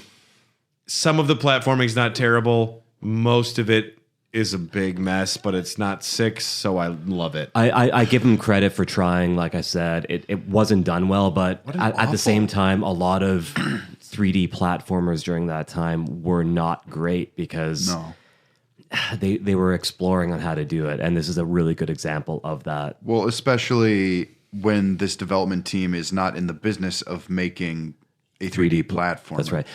But you remember those early like PlayStation 2, like we want to do like they still wanted to do like the collectathon, so we came up with like we had like Vex, or we had like just a bunch of different like throw them against the wall type of characters tied to the Tasmanian tiger. Yeah. Where they were still trying to figure out what it meant, what movement. They're still trying to figure out what movement meant in the 3D space. And the fact that you wanted to make something action-y that focuses on shooting, and then that the platforming must have been a secondary thought. And on top of that, like there's this one little aspect that I found really frustrating with the 3D platforming aspect. Yeah. And you know you're doing the 3D because it tells you, which is really, really handy. So 3D. So Mega Man, you're now in 3D. You can run around and jump at the same time. You know, you hold forward and you jump. Oh, sure. When you get to like a platform that you have to jump up onto, sickening. if you continue to hold up or whatever direction you're going, you can't jump. You have to stop pressing the direction and then jump up. It's very archaic. I will say, if I had started with Mega Man, if I started with Mega Man X7, this would be a 1 out of 10. Playing this after X6, I'm like, goddamn, 4 out of 10. Like, you are a video game, even if you suck. Can you imagine being the kid with a PlayStation 2 that gets this? And it is literally the most unplayable garbage. This is a PlayStation 1 game, but it's on the PlayStation 2, and this is Mega Man. I love Mega Man. And you play as Axel, and you can't get past the first stage because it's obtuse. But look at the size of the spikes that come out of his back for no reason. Oh, it's so good. No, man, they have a purpose. Yeah. He's kind of a rebel. He's a pacifist. I really identify with Axel. Oh, really? He's got a gun. And yes, you fight very- Flame very Hyenard, Ride Borsky, Snipe Anteater, and Vanishing Gungaroo. There's actually only one enemy. Okay, I tried to find a new Grenade Man for this Mega Manuary, and it wasn't possible. Nothing's as good as Grenade Man, but the closest I found was Tornado Tunyon. It's bad. Fan favorite. It's bad, but this was the best thing I could find, so let's listen to some Tornado Tunyon. He made me cry the first time. Axel, you grow up handsome boy, yeah? But I grow up handsome boy. Sounds like fucking Jar Jar Binks. I'm going to turn that down a little Me bit. so sorry, Mega Man. I am Onion. I am a literal walking onion let's hear this- robot. let's Who hear this made one. me? Why? Let's hear this brilliant dialogue one more time. Axel, you grow up handsome boy, yeah? But I grow up handsome boy. He grows up handsomer boy. Now, let's hear some more Tornado Tunyon. UBX, I ask you a favor, yes? Stop us. Stop Red, please, yeah? What? It's Professor. Professor redesigned us. We no longer. Professor? Who the heck is that? We no control, yeah? Can't stop. None of us. Please save us. We becoming something else. End it, please. End it. And kill me, please. And just we'll play one clip of Ride Borsky. It's not great, but So you're the big cheese. Big cheese? Ugh. How dare you call me that? I'm the head honcho, for crying out loud. How dare you call me that? I'm lactose intolerant. that would make more sense than how the big cheese isn't like negative. Line. Yeah, that's the best I could find. I think the Do sad part. Reploids dream of eating cheese? Do Reploids dream of electric cheese? Easy Isaac Asimov. Yeah. And anything else? That's most of what I had to say about X7. What's sad is that the voice actor that did the Tunyon guy, that's probably the highlight of his career. Oh, sure. Yeah. Jamie, you grew up to be handsome boy, but I grew up to be handsomer boy. And lore-wise, Tornado Tunyon takes over a satellite tower and just is broadcasting himself dancing to the world. Well, that's how he goes mad. The virus takes him over. He's like, everyone has to watch me dance. So, I mean, there's almost like a Sander Cohen nature to Tunyon. I can relate to that. That's what I would do if I went mad. Yeah, I mean, you already do that. You send me a lot of videos. A lot of videos, yeah. You say you grew up handsomer boy. I'm like, okay, man. Here, I'll throw you a like. Mega Man X8 was an apology. Came out on the PlayStation 2 December 7th, 2004. In North America, came out in Japan 4 months later, oddly enough. Fuck, wow. That's backwards. The development, the game's subtitle is Paradise Lost, which of course references the John Milton epic. The Jacob orbital elevator is based on Jacob's ladder, and one of the stages is Noah's Park. You do the math. So yeah, this game, it's very symbolic. There's a lot of heavy themes. The story, this is when it pinnacles. It's very deep, like the deep soil that is the earth. There is no 3D sections. It's like 2.5. There is 2.5D, but you're playing on a 2D plane most of the time. 2 stages are fully 3D vehicle levels. One of them is terrible. One of them is good. They introduce guard break, where certain enemies have shields that can only be broken by certain character abilities. Yeah, that was frustrating to try to figure out. And saying certain character abilities is so... they're being so nice to themselves. Zero's character ability, just hit X a lot in front of him. Axel's character ability, just combo them a bunch. Axel's is just shoot him a bunch.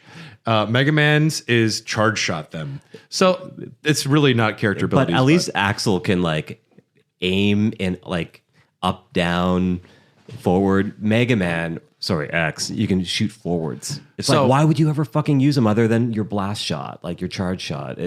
X is more powerful. And the reason they took X out of 7 at the beginning is they knew no one would play this stupid fucking Axel character. So they made you have to. And they played the same, essentially, in X7.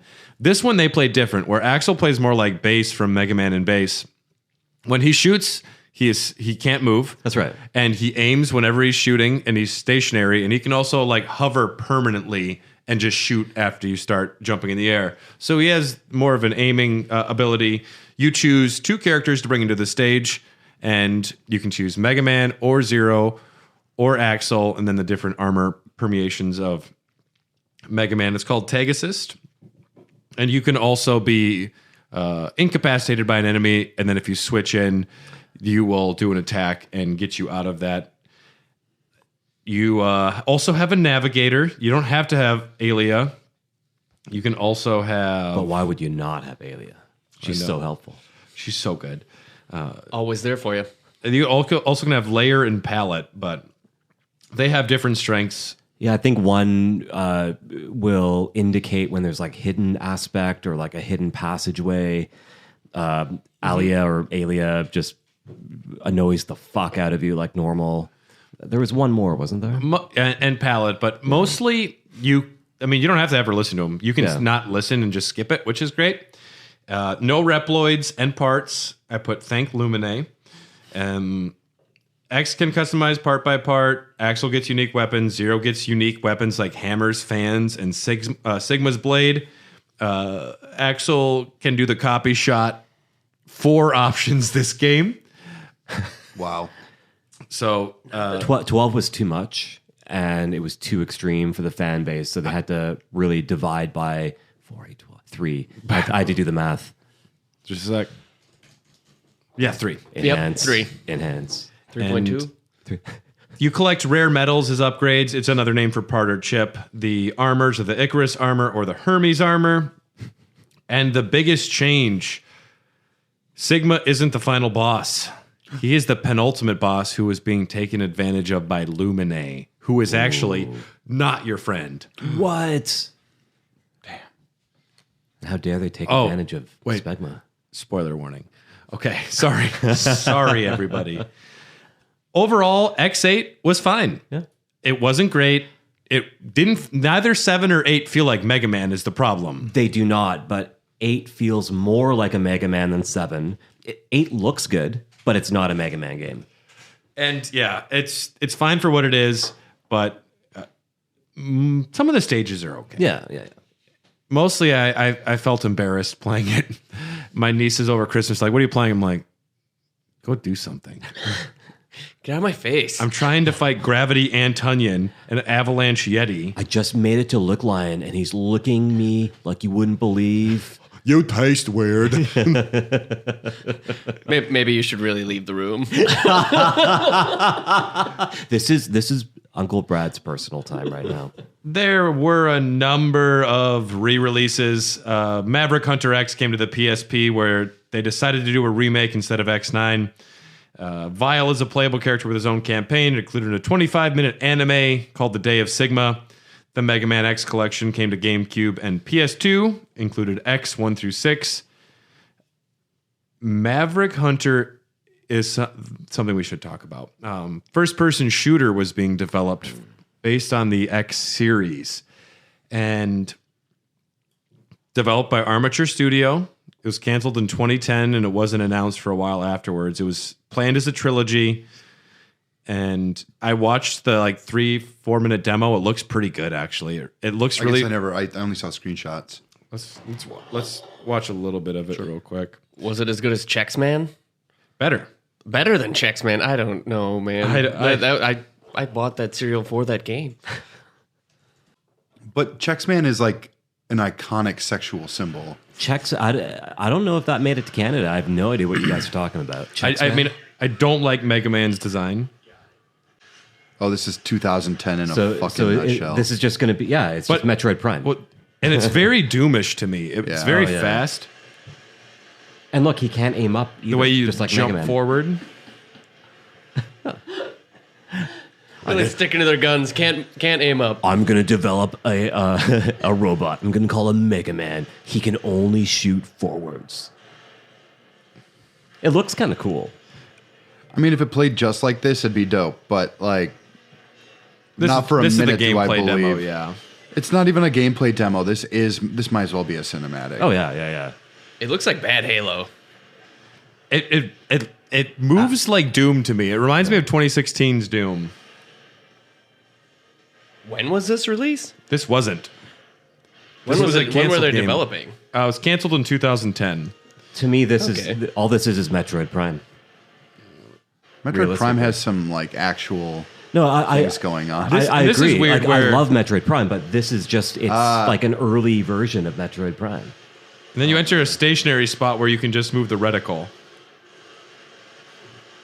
Wait, he can aim up now?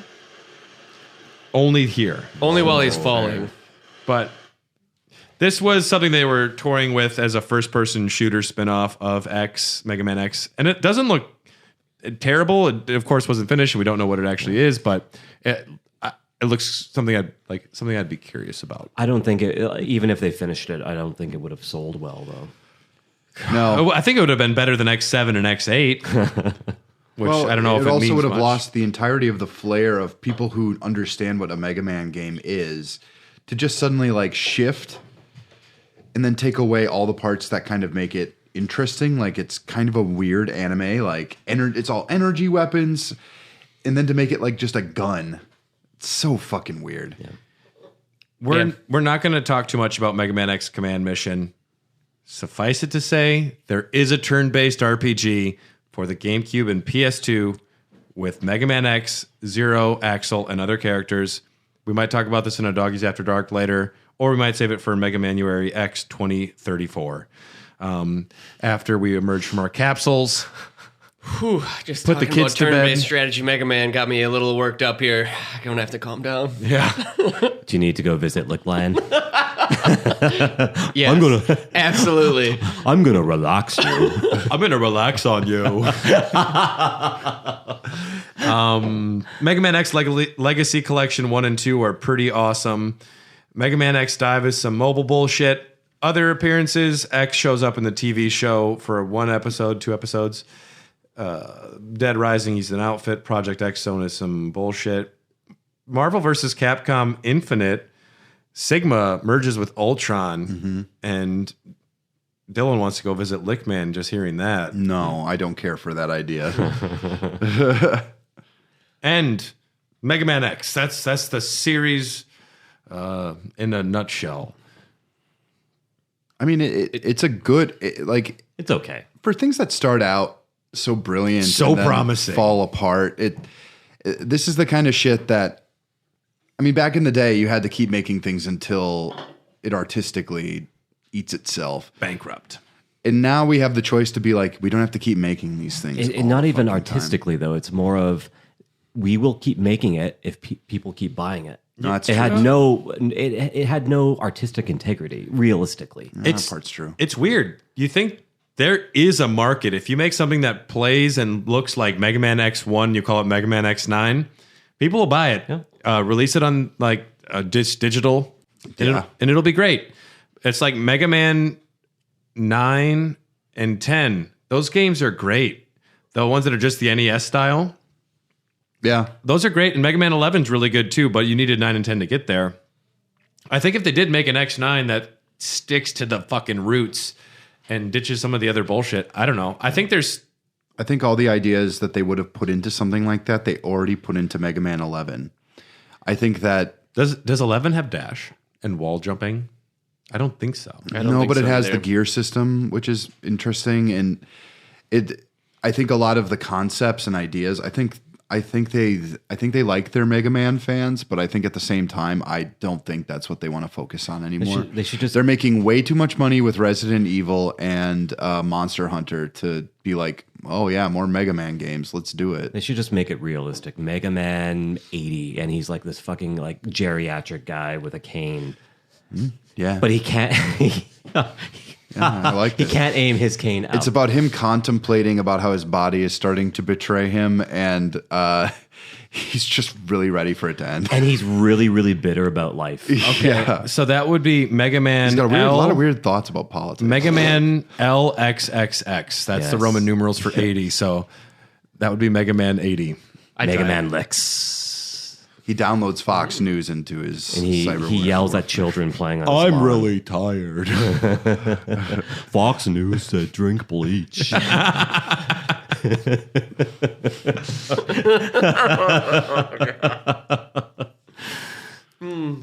Oh, Mega Man. This is something that I'm glad I did, that I played through the X 1 through 8, and even the Game Boy Color ones, which are just like little couple hour things, but I'm glad I played through them. I'm glad I know what's going on in them, but if I had to say what my favorite one is, Mega Man X1, followed by Mega Man X4, least favorite X6 through 8. X7 is worse than 8, but I don't know. This is a dead series. They're not doing anything with it anymore other than Mega Man X Dive, which is some mobile bullshit. But I still have a lot of fondness for the games. Yeah. Despite the bad ones, which I'm glad. I don't know. I like playing bad games though too. It makes me appreciate game design when it's better. Yeah. The series has been beaten like a dead horse. It's just like, again, the money aspects and things along those lines. It seemed right after they got done with the first like 3, they just pressed really hard to continue the release dates and add more features that they just didn't work through. Like every sports game now, I say this liberally, but Assassin's Creed, what we talked about, it's the year after year after year of games where you buy the same fucking game over and over again with, now you can jump, or now you can do this, and it's a cash grab. And there are people who like certain games, these big popular games. They love playing them over and over again, and they don't mind like it. I'm not gonna like game shame people either, but it's like I'm like, yeah, all right. Give me something new. Yeah. Like some of those games are actually quite good games, but when you play it for the 5th time with a different title, then it gets a little bit stagnant. I call it the Ubisoft effect. Yeah. Those all might as well be the same game. Oh yeah. I want to talk a little bit about some of the design for the characters. We'll save that for the lore. Sigma as a villain is something that I'm curious on some of your thoughts. Silly boy. But does anyone else have any, like, what is your personal, like, you guys haven't played through all of them, but do you have X1? I mean, what's your favorite besides X1? How about X2? Okay. And then 3 is going to keep going. and then it'd be X3. It tends to have a slope. Yeah. To me, X4 was probably my favorite. It might be my favorite too. X1 is so classy, but X4 is beautiful, and what they did with the series is great. It was a good progression of the game, of the story, of the world, without going too extreme with 3D and all that bullshit. Right. Yeah. being I guess more of a classical fan of the games, I did, and I only played the first half. I didn't get into what the dumpster fire of the later games was, which I'm kind of thankful at this point. You should.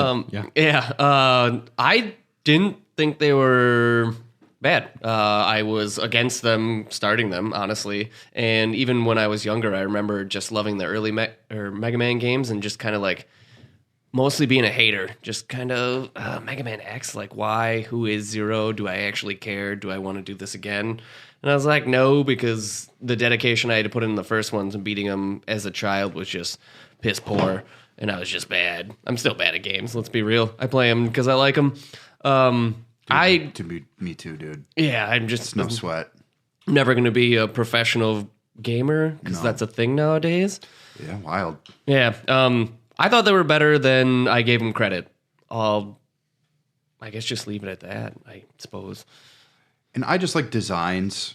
I just think it's fun. I like goofy robot things that are also animals. Like it's right up. They're just really interesting to look at. Like I'm just like, oh, it's nice to think about this. Dylan likes colors and moving things. Yes, I like shapes. Some of the anime designs. Some of the anime designs are good, and they realize we can't have everything be humanoid. So now they are also Antonians, stags, and necrobats, and that's cool.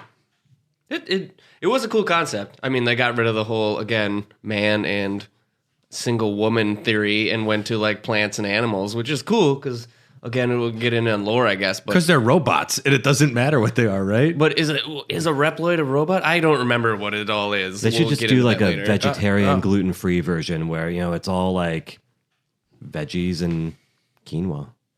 Yeah, I'd play. Dylan's face. We created 4 Reploids in this episode.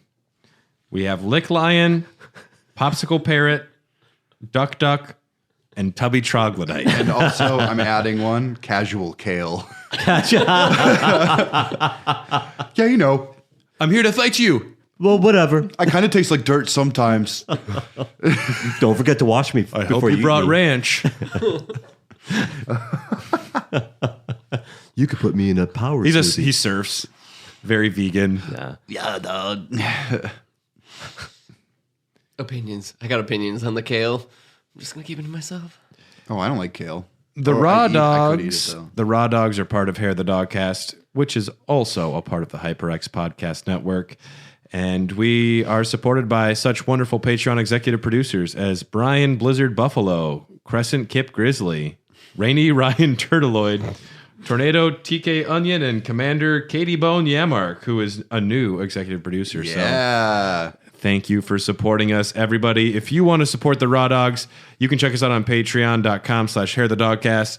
We do have bonus episodes such as coming in 2 weeks, the Yakuza Like a Dragon episode, which will be Patreon exclusive, as well as a lot of other secret bonus episodes, as well as an entire extra show called Doggies After Dark, which is us after drinking, after podcasting, where I try and make Dylan talk about Marvel, but mostly I want to pitch a Mega Man X game to people for this next one. So support us on there. You can find us on Facebook and Instagram at Hair the Dogcast, on Twitter at Hot Dogcast, and that's all that I have to say about the gameplay of the X series. There's a lot of story that needs to be talked about, but anyone else have anything they want to throw in? And that's all I have to say about that. Again, I heard Forrest I am Gump. not excited for the lore episode of this. I think there's a lot of depth to the lore for Mega Man X. And compared to Mega Man, the original, I think it's definitely edgier. Yeah, it's so edgy. One guy has a sword. That's sharp. But Thanks for listening, everybody.